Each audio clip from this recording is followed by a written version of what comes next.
এক সময় একজন মহান সন্ন্যাসী সমস্যার খুব সুনির্দিষ্ট সমাধান দিতেন। একবার সেই রাজ্যের সেনাপতি তার কাছে এসে স্বর্গ ও নরকের তথ্য জানতে চাইলেন। মহান সন্ন্যাসী তার পূর্ণ পরিচয় জিজ্ঞাসা করলে তিনি তার বীরত্বপূর্ণ কর্মের বিস্তারিত বর্ণনা করেন। তার কথা শুনে মহান সন্ন্যাসী বললেন, তোমার চেহারা থেকে তোমাকে সেনাপতি নয়, ভিখারি মনে হচ্ছে। আমি বিশ্বাস করি না যে আপনার অস্ত্র বহন করার ক্ষমতা আছে। সন্ন্যাসীর অপমানজনক কথা শুনে সেনাপতি রেগে গেলেন। তিনি খাপ থেকে তলোয়ারটি বের করলেন।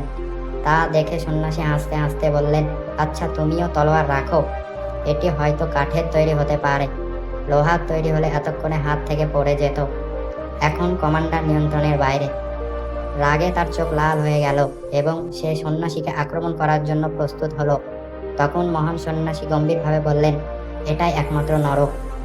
ক্ষোভের মধ্যে আপনি আপনার বিবেক হারিয়ে আমাকে হত্যা করার জন্য প্রস্তুত হয়েছিলেন। মহান সন্ন্যাসীর কথা শুনে সেনাপতি শান্ত হলেন এবং তলোয়ারটি খাপে রেখে দিলেন। তখন সন্ন্যাসী বললেন, বিবেক জাগ্রত হলে মানুষ তার ভুল বুঝতে শুরু করে। মনকে শান্ত করার স্থিতিশীলতা নিয়ে আসে এবং ঐশ্বরিক আনন্দের অভিজ্ঞতা লাভ করে। এর অর্থ হলো আত্মনিয়ন্ত্রণ বিচক্ষণতার জন্ম দেয়, যার ফলে অনুপযুক্ত কাজ বা আচরণ বন্ধ হয় এবং জীবনে শান্তি ও তৃপ্তির অনুভূতি হয়। বন্ধুরা, পরবর্তী ভিডিও দেখতে চ্যানেলটিকে সাবস্ক্রাইব করে রাখুন। ধন্যবাদ।